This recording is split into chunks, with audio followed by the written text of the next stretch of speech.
Welcome friends.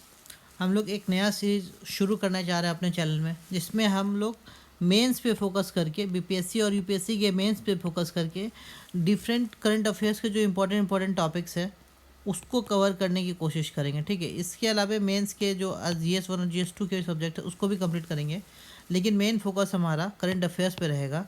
क्योंकि current affairs से सबसे ज़्यादा क्वेश्चन आता है। जैसे बीपीएससी को ही अगर आप एग्जाम्पल में ले लीजिए, ठीक है, तो आप GS1 में लिखते हैं, GS1 का सेक्शन 2 जो होता है वो आता है। GS2 का चाहे वो साइंस हो या पॉलिटी हो या इकोनॉमिक्स हो या ज्योग्राफी हो या फिर पॉलिटी हो, ठीक है, ये कहीं ना कहीं करंट अफेयर से जुड़ के ही आते हैं। ठीक है, तो इस तरह से हम देखते हैं कि करंट अफेयर का बहुत ज़्यादा रोल है। तो आंसर राइटिंग में आपके पास डाटा और फैक्ट होना चाहिए, और क्या क्या कंडीशन, क्या सिनेरियो चल रहा है ये आपको मालूम होना चाहिए। उसी को ध्यान में रखते हुए हम लोग अपना सीरीज़ शुरू कर रहे हैं। ठीक है, तो उसमें पहला टॉपिक जो आजकल बहुत चर्चा में है वो है इंडियाज़ गिग इकॉनमी, भारत की गिग अर्थव्यवस्था। ठीक है, ये चर्चा में क्यों है? पहला तो क्वेश्चन ये है कि रीज़न क्या, चर्चा में हो क्यों, तो है क्यों। तो आपको पता है कि 1 जनवरी 2026 को जो गिग वर्कर्स ने कहा था कि हम लोग नेशन वाइड प्रोटेस्ट करेंगे। क्यों? सैलरी को लेकर और वर्किंग आवर्स को लेकर और कंडीशन को लेकर।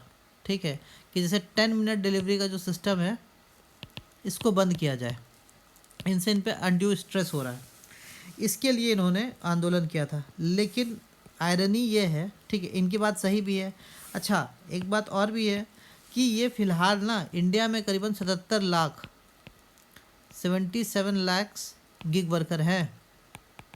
ठीक है, जो कि 2030 तक 2.35 मिलियन या 23.5 मिलियन या 2.35 करोड़ हो जाएंगे, हो जाने की उम्मीद है।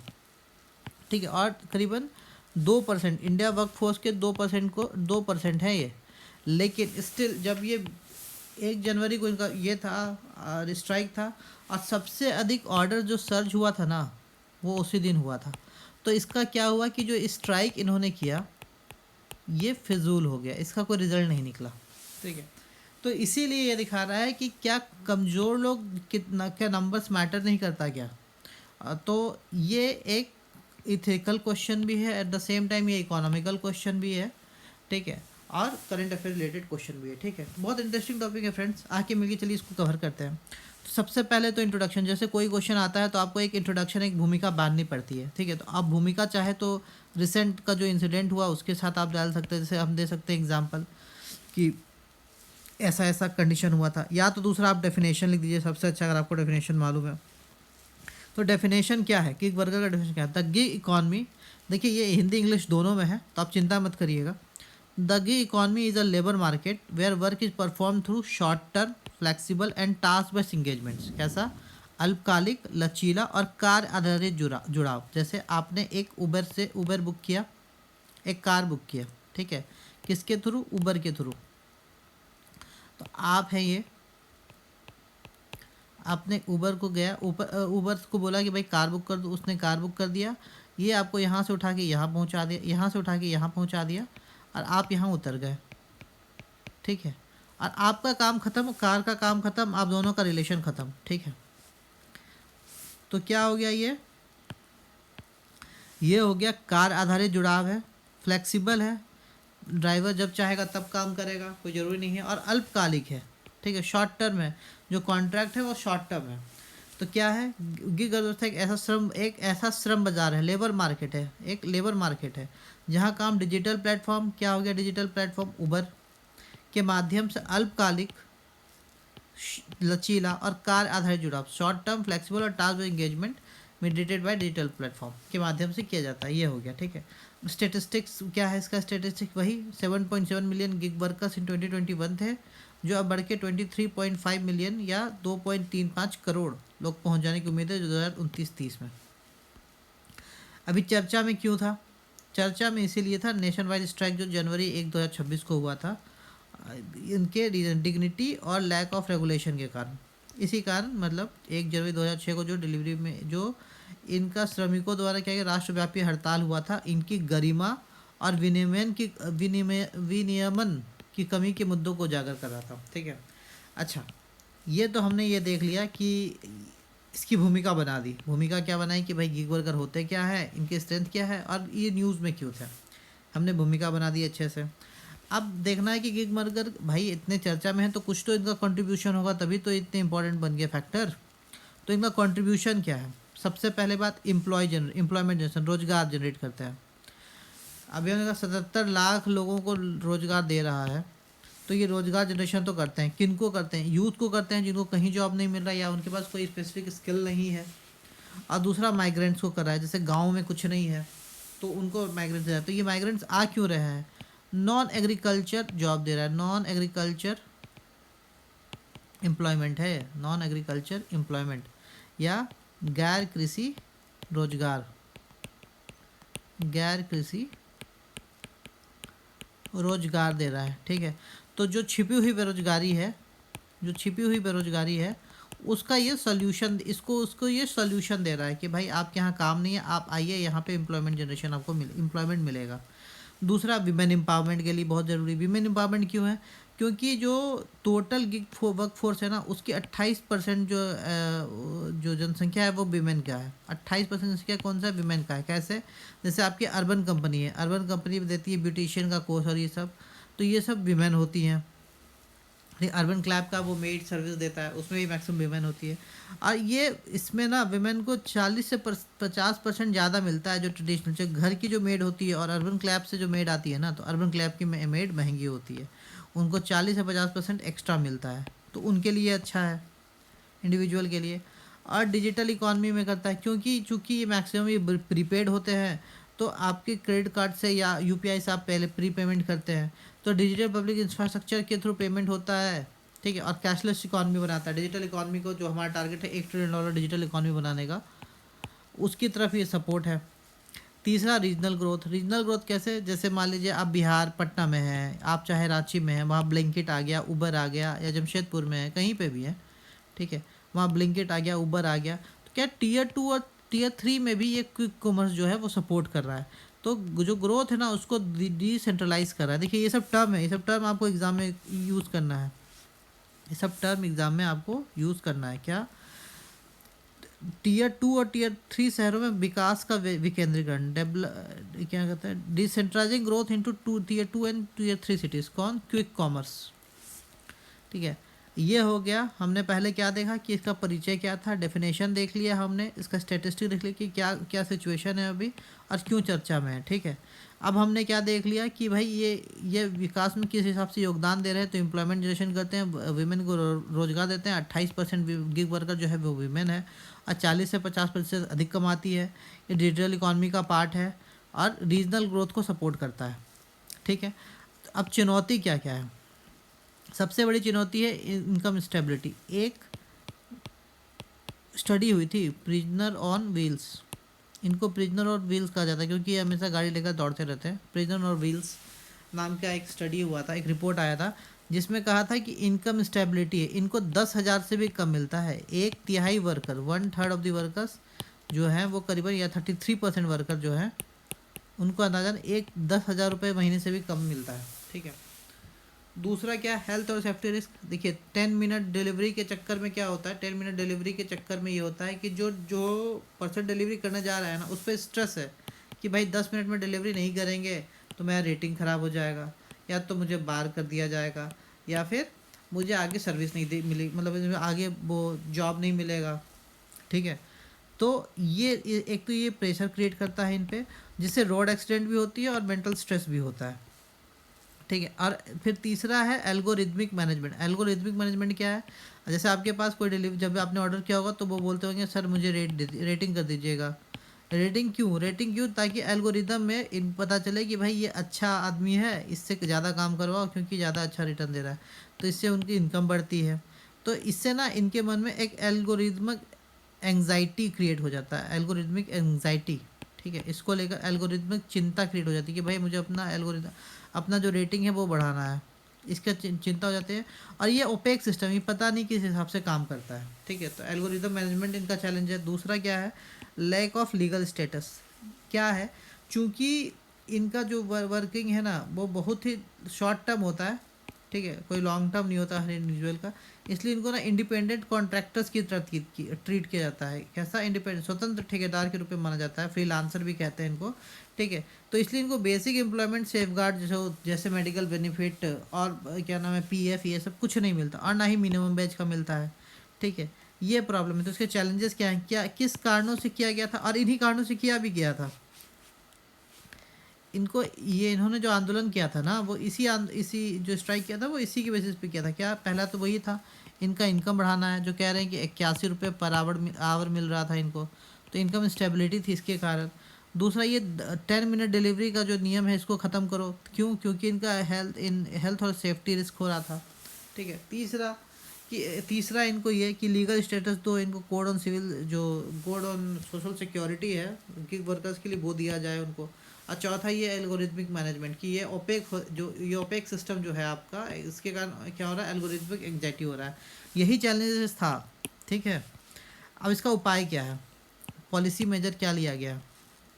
पहला तो ये है कि जो लेबर कोड्स आए हैं उसमें मिनिमम पे फ्लोर इस बात की गई है कि इनको एक मिनिमम अर्निंग स्टैंडर्ड दिया जाए। जैसे इन लोगों का डिमांड था कि इनको 40,000 रुपये महीना दिया जाए, ठीक है, इनको मतलब फिक्स सैलरी पे रखा जाए, तो मिनिमम प्ले फ्लोर। लेकिन ये सब पॉसिबल नहीं है ना, इंडिया में बेरोजगारी इतनी अधिक है कि एक आदमी बोलेगा कि मैं नहीं करूँगा तो 4 आदमी खड़े हो जाएंगे, ठीक है लाओ मैं कर देता हूँ, इससे कम पैसे में कर देता हूँ, बट जॉब दे दो भाई।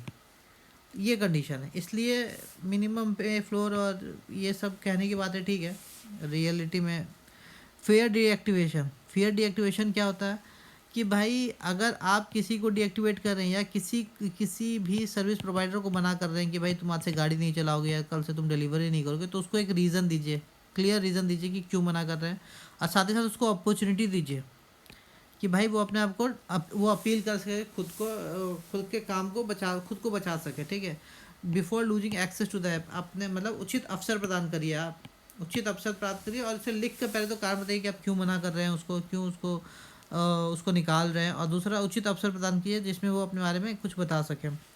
तीसरा, एल्गोरिथमिक ट्रांसपेरेंसी। ये क्या है ना कि भाई आप बताइए कि आपकी रेटिंग और जॉब एलोकेशन किस हिसाब से काम करता है, ठीक है। ये उन लोगों को समझना चाहिए ताकि वो जब इन चीज़ों के लिए रेटिंग वेटिंग के लिए ज़्यादा परेशान ना हो, ठीक है। दूसरा क्या है, यूनिवर्सल सोशल सिक्योरिटी इनको मिलना चाहिए। कैसे मिलेगा? सोशल सिक्योरिटी फंड यूजिंग ई श्रम के अकॉर्डिंग सोशल सिक्योरिटी फंड मिले, और इनको आधार लिंक आईडी मिले। क्या? कि पोर्टेबिलिटी के लिए, मतलब कि भाई इधर से उधर ये जा सके, ठीक है। तो इसका निष्कर्ष यही निकला कि इंडिया में गिग अर्थव्यवस्था की स्थिरता के लिए, स्टेबिलिटी के लिए या सस्टेनेबिलिटी के लिए हमें क्या चाहिए, हमें सोशल जस्टिस, सामाजिक न्याय, ठीक है, और लेबर राइट्स, सोशल जस्टिस और लेबर राइट्स, श्रम अधिकार दिया जाए, ताकि जो टेक्निकल एफिशिएंसी है उसको बैलेंस किया जा सके।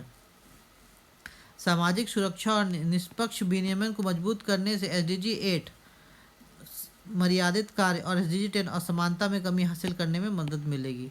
Strengthening social security and fair regulation will help achieve SDG 8 and SDG 10, ठीक है। तो फ्रेंड्स ये टॉपिक कंप्लीट हो गया। आइए एक बार रिवीजन कर लेते हैं हम लोग इसके साथ ही। आप ये लेक्चर 2 बार सुनिएगा ना, आपका ये पूरा टॉपिक कंप्लीट हो जाएगा। मैं आपको लिख के दे रहा हूँ, आपको पूरा चीज़ याद रहेगा हमेशा कि इसको कैसे लिखना है, क्या लिखना है। इसमें आप कभी भी चाहे तो आराम से बैठ के लिख सकते हैं। और एक बार मैं कहूँगा आप इसको एक बार दोबारा, जैसे अभी आपने एक बार सुन लिया, फिर 10-12 घंटे बाद एक बार और सुन लीजिए। जैसे ही आप 2 बार सुनिएगा ना, आपका ये ध्यान में हो जाएगा। आप चाहेंगे तो बैठ के लिख भी सकते हैं, और अगर आपके कोई दोस्त हैं जो आपके साथ तैयारी कर रहे हैं, उनके साथ आप चर्चा करिएगा। आपका पूरा एकदम ये जो टॉपिक है ना, जितने भी टॉपिक मैं इसके अंडर कराऊंगा आपका कवर हो जाएगा, आसानी से कवर हो जाएगा। आपको करंट अफेयर के लिए परेशान नहीं होना होगा, ठीक है। चलिए इसको एक बार रिवीजन मार लेते हैं हम लोग। इंट्रोडक्शन दे दिया आपने। क्या इंट्रोडक्शन है? लेबर बेस्ड लेबर मार्केट है जहाँ काम कैसे मिलता है, तो शॉर्ट टर्म होता है, फ्लेक्सिबल, टास्क बेस्ड होता है। कैसा होता है? एक श्रम बाजार है जहाँ डिजिटल प्लेटफॉर्म के माध्यम से अल्पकालिक, लचीला और कार्य आधारित जुड़ाव के माध्यम से मिलता है कार्य, ठीक है। स्टेटिस्टिक क्या कहता है? यही कि 77 लाख लोग जो हैं अभी गिग वर्किंग में जुड़े हुए हैं 2020-21 में, जो करीबन 23.5 मिलियन हो जाने का उम्मीद है। ठीक है। अच्छा, रिसेंट कॉन्टेक्स्ट क्या, रिसेंट कॉन्टेक्स्ट यही जनवरी 2026 को इसमें हड़ताल हुआ था। इसका विकास में क्या योगदान है, एम्प्लॉयमेंट देता है, विमेन एम्पावरमेंट करता है, विमेन एम्पावरमेंट से 28% गिग वर्कर जो है वो महिलाएं हैं। ठीक है। डिजिटल इकोनॉमी में सपोर्ट करता है और रीजनल ग्रोथ में टीयर 2 और टीयर 3 सिटीज़ की ओर जाता है। इसके प्रमुख चैलेंजेस क्या हैं, इनकम स्टेबिलिटी है, आय की अस्थिरता, 10,000 रुपये से कम कमाती हैं, हेल्थ स्वास्थ्य और सुरक्षा जोखिम, हेल्थ एंड सेफ्टी रिस्क है, एल्गोरिदम प्रबंधन, क्या कि भाई एल्गोरिदम एंग्जाइटी क्रिएट होता है उनके अंदर कि भाई रेटिंग कर दो, रेटिंग कर दो। और कोई इनको कानूनी स्थिति नहीं है, लैक ऑफ लीगल स्टेटस क्या है कि भाई इनको इंडिपेंडेंट कॉन्ट्रैक्टर की तरह ट्रीट किया जाता है, इसलिए कोई बेसिक एम्प्लॉयमेंट इनको सेफगार्ड इनको नहीं मिलता, ना कोई मिनिमम वेज मिलता है, न्यूनतम वेतन कुछ नहीं मिलता। पॉलिसी मेजर क्या है गवर्नमेंट का, क्या है, एक तो ये है कि मिनिमम पे फ्लोर बनाया जाए, मतलब न्यूनतम वेतन से ना, कि इससे कम तो आपको मिलेगा ही नहीं। दूसरा, निष्पक्ष डीएक्टिवेशन से पहले इनको एक रिटर्न में बताया जाए कि भाई क्यों तुमको हम डीएक्टिवेट कर रहे हैं, और इनको खुद को अपील करने का एक मौका अवसर देना चाहिए। तीसरा, एल्गोरिदम ट्रांसपेरेंसी की इनका जो है रेटिंग और जॉब एलोकेशन किस हिसाब से काम करता है। और चौथा, यूनिवर्सल सोशल सिक्योरिटी दिया जाए, कैसे, सोशल सिक्योरिटी फंड से इनकी ऑपरेशनलाइज की जाए। और दूसरा, आधार लिंक आईडी दिया जाए इनको। ठीक है।